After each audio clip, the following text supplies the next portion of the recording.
to have you with us this morning. Welcome into First Take. Molly Karam here with you, holding things down in Bristol solo. Skip Bayless joins us from New York City. Stephen A. is in Cleveland. Hello, gentlemen. What's up? What's up? Good morning. How y'all doing?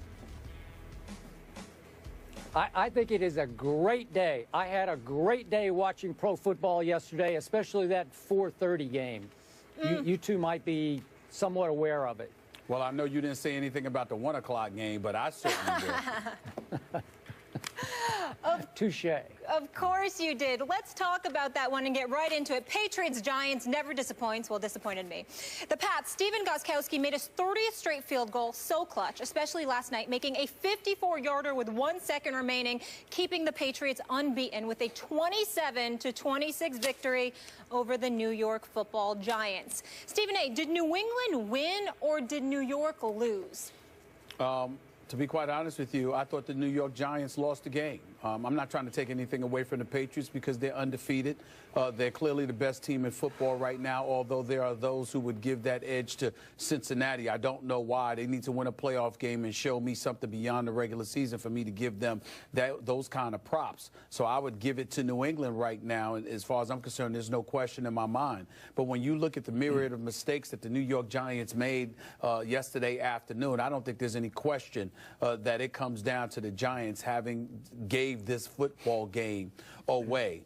Certainly when you look at Landon Collins and dropping that interception of Brady, that definitely was a problem. You look at the drop, you look at the Odell Beckham Jr. touchdown and how he came down with the second foot, but you got to hold on to that football. That didn't happen, okay? You look at the situation where, yeah, that was a beautiful throw from Brady to Amendola on a 4th and 10, but damn it was 4th and 10.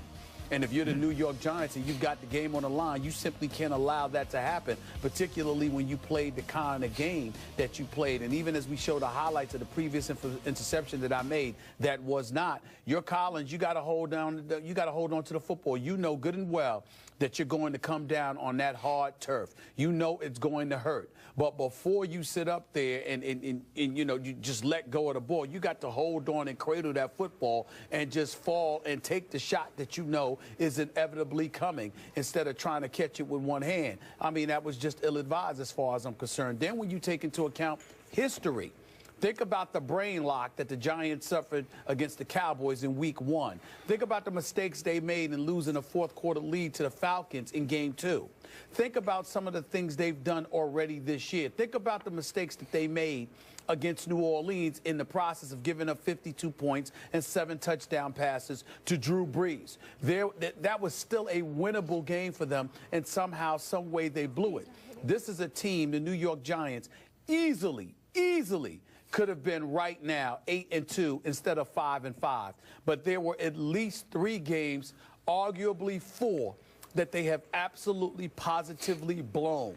If this was one game, then you'd give even more credit to the New England Patriots. But the fact that this has happened to the Giants in some way, shape, form, or fashion over and over and over again this season shows a pattern. And the pattern is when the game wanes and stuff gets tight, their palms get sweaty. They don't seem to be who they're supposed to be. And when you're going up against New England, you can't afford for that to happen. The Giants blew this game yesterday, but obviously you give credit and props to New England because Brady is Brady. You know what? You just made a whole lot of decent points that amount to nothing, to just a big old hill of beans, because the final score was Patriots by 1 point.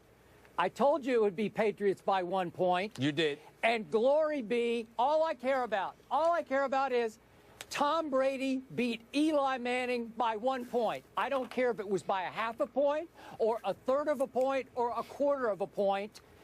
The Patriots won. Brady finally beat the Eli curse late in the game. I don't care how it happened, why it happened, all the spilled milk that you talk about. It's all water and milk under the bridge for me because I walked away with a 1 point win for my guy, Tom Brady. And I agree with you, Stephen A. My guy, Tom Brady, was a little lucky. Maybe he was a lot lucky in the 4th quarter. In fact, he put himself in position to create 4 turnovers for the New York Football Giants, who I remind you, as I told both of you on Friday, the Giants led the league in takeaways coming into that game.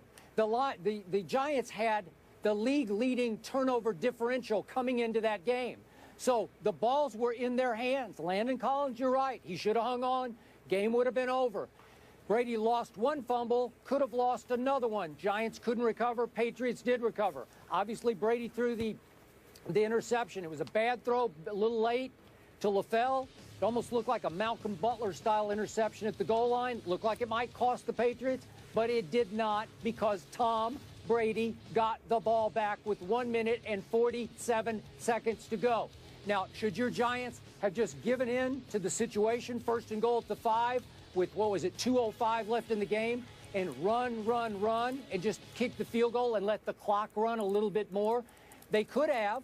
They could have run the clock down to, instead of 147, I don't know, maybe 115 or 120 when Brady got the ball back.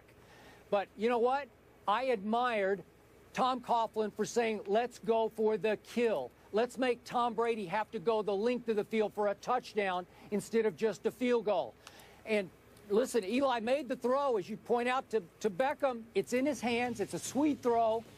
And Malcolm Butler, who I thought played the game of his life, knocked the ball out of Odell Beckham Jr.'s hands. It was a great play by the cornerback, and not a bad play by the quarterback or the receiver to me. It was just a great play by the cornerback.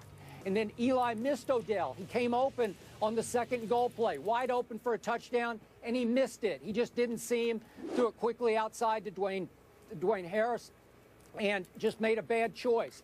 Then he made a good choice to stay in bounds when he rolled out on 3rd down to run a little bit more clock. But again, they went for the kill, and they didn't kill Tom Brady because he's hard to kill late in the game. And I got to tell you, Brady was all-time clutch, and so was Danny Amendola. He had a partner in clutch time, did Tom Brady. Amendola caught the 4th and 10 play that you're talking about. I know the Giants should have covered it better, but he hung on for 12 yards. Then he hung on for 11 yards more. And on the key play of the game, the little sweet spin that he made out of a couple of tackles to get about 5 or 6 more yards to set up the 54-yard field goal to win it.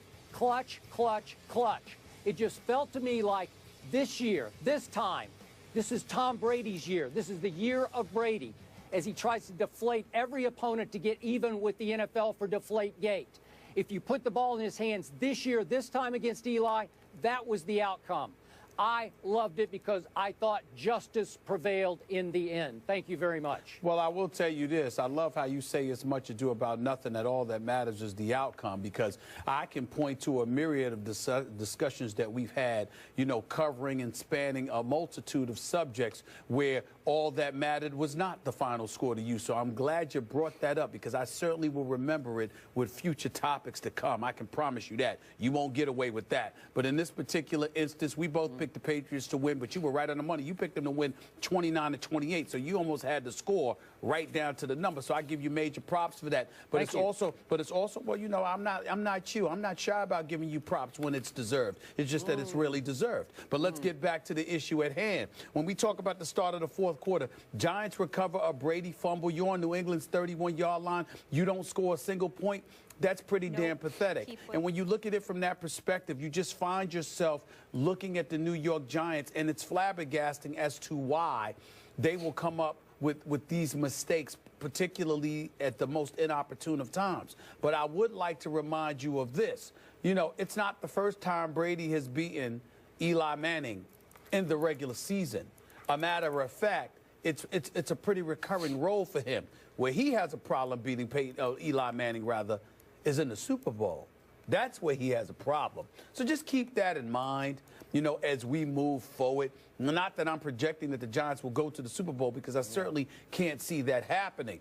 But in the event that they luck up again, because they did have a 9-7 record when they went to the Super Bowl one of those years, and they beat Brady, just keep in mind those little tidbit of facts. It might have actually been better, Skip, for you if Brady had lost yesterday, just in case they meet them in the Super Bowl. The fact that they won yesterday, the likelihood is that if they were to meet again, it wouldn't happen twice. Just want to point that out. Nope.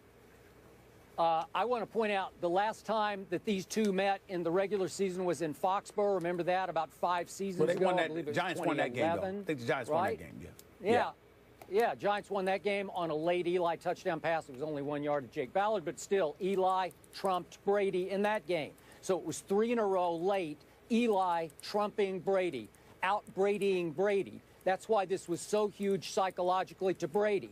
And by the way, if we want to speak of luck, how lucky were your Giants that Julian Edelman, Brady's obvious favorite receiver, his most trusted receiver, the best rapport, he's gone after 1 quarter. Are you kidding me? That's a huge break for the New York Giants. And how about Dion Lewis, who is the new Shane Vereen? I think he's even better than Shane Vereen. Obviously, this is the first game they had to play without poor little Dion, who's gone for the season. And by the way, Shane Vereen is still alive and very well and kicking for the New York Giants and played a role yesterday. So, again, that was advantage Giants. Jamie Collins, the best playmaker on New England's defense, could not go yesterday. So that was advantage Giants. And I'm going to say it one more time.